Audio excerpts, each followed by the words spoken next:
Hey crew, this Arc Hunter build annihilates champions and grandmasters alike. All the gameplay you're watching is from the last 2 weeks of grandmasters, and as you can see, we're here solo, and this is some pretty crazy stuff. We actually ran 3 hunters as well doing this, and it was an absolute blast to see which teammate can run up to whatever champion spawned in and just straight up delete it. It was quite literally a race to see who could get to the enemies first. Now I will say this build is a little harder to pull off than just spamming grenades, but once you get the rhythm and rotation down, I promise you that you probably haven't played something stronger on a hunter before. Make sure to pay attention to every piece of the build, because once you get it all set up right, you become this unkillable arc beast roaming the battlefield looking for that next champion or enemy to one punch. Now we have unlimited melees, and powerful ones at that, unlimited dodge ability, unlimited grenades basically thanks to the combo we're doing and our mods, and to top it off, the actual survivability and endgame content between our subclass with the damage reduction, our mods that even add more damage reduction like striking light, and our exotic to just send things over the top. If you are new to the channel, make sure to hit that subscribe button for me, and thank you to all that have become YouTube members. I really appreciate it, and thank you so much for the extra support. This one's for you, Mordecai. Thank you for being a YouTube member. For the subclass, there are a few important things, so make sure to understand them all as we're going through it. The first one is your melee ability, Combination Blow, a quick strike that temporarily increases your melee damage when defeating a target, stacking 3 times. This stacks to 3 times, and that's your main damage dealer. Also, when you defeat targets with this ability, it fully refills your class ability energy and restores a small amount of health, so you're getting a full class recharge and health when you defeat targets with it. Now for your class ability, that's going to be Gambler's Dodge. Dodging your enemies fully recharges your melee ability. So now we have this loop of we can recharge our melee ability and our dodge ability just by combining these two and doing them over and over. Now for your 2 aspects, we're going to take Flow State. Defeating a jolted target makes you amplified. While you're amplified, your dodge recharges more quickly, you are more resilient while dodging, and your reload speed is greatly increased. So the 2 main things about this is we're always going to be amplified because the targets are always jolted with our next aspect, and you also are more resilient while dodging, and your reload speed is greatly increased, which is 2 very nice things. For the second aspect, we're going with Lethal Current. After dodging, your next melee attack has increased lunge, jolts the target, and creates a damaging aftershock. Damaging any jolted target with melee attacks also blinds them. But the main thing to take away from this is after dodging, your next melee attack has increased lunge range and it jolts the target. So this is how our melee is always going to be jolting everything. Make sure you have the Gathering Storm super on, the huge pull right that flies out and into the ground, jolts enemies and kills everything near it. It's one of the strongest supers in the game, and you definitely want to be taking advantage of it. For the fragments, we're going with Spark of Resistance. So while we're surrounded, we get that extra damage reduction, that 25%. We're always going to be surrounded because we're always right next to enemies. We're taking Spark of Shock, so our arc grenades jolt targets, so that just adds more jolting to the build because jolting is very strong. We have Spark of Feedback. Taking melee damage briefly increases your outgoing melee damage, and this gives us a plus 10 resilience. And then we have Spark of Magnitude. Your lingering arc grenades, lightning grenade, pulse grenade, and storm grenade have extended duration. I'm using pulse grenade in some of the gameplay, and that was to stun overload champions with the seasonal mod. That just allows pulse grenade to last that much longer on the field to make it easier to kill those overload champions. Now for your stats, we don't need melee or class ability because those are just refunding on their own.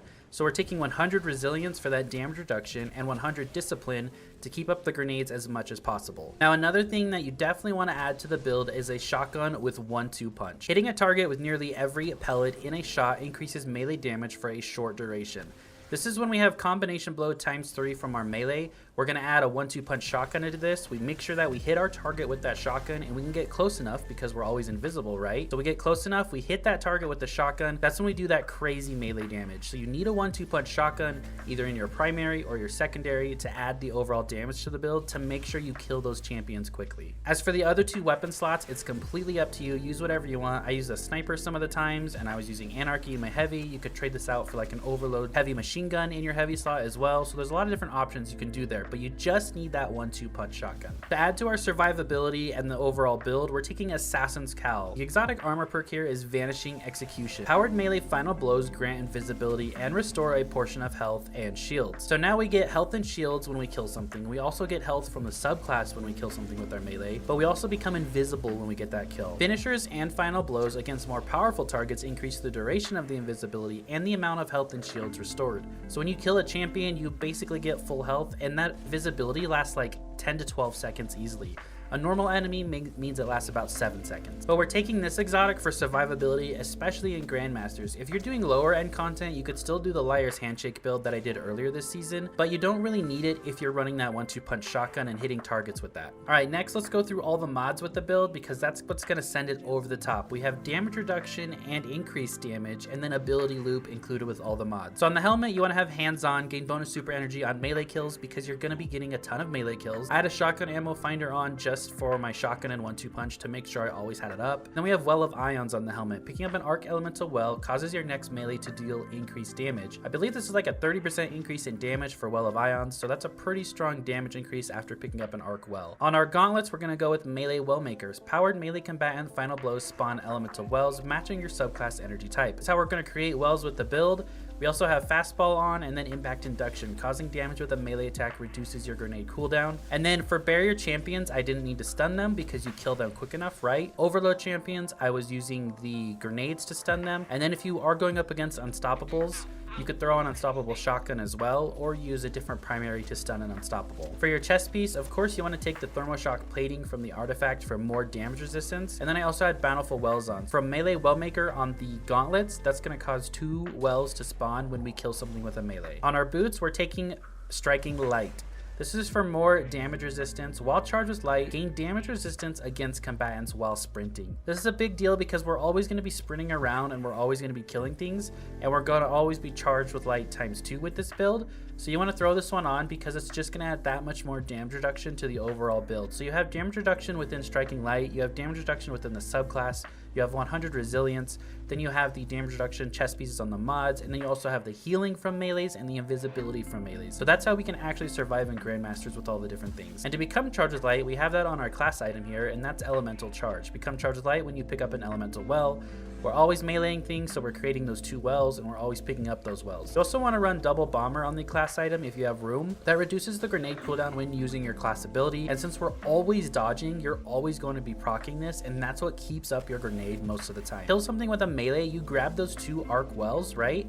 That's gonna add to your regen of a grenade, right? Because you get like, 15% grenade recharge off of a well. But then on top of that, you're dodging in between every melee kill, so that's proccing bomber, and you're getting grenade energy off that as well. You also want surge detonators in here. Arc grenades disrupt combatants, stunning overload champions, right? So you want that in there, so if you can only have 1 bomber, that's perfectly fine. But if you do happen to have a artifice armor piece, you could slot 2 bombers in. So I hope you guys found this video helpful. I hope you enjoyed it. It's an awesome build. It's very strong. It is a little bit more technical, right? You need that 1-2 punch shotgun. You need to get that shot in there on champions before you deal your major damage.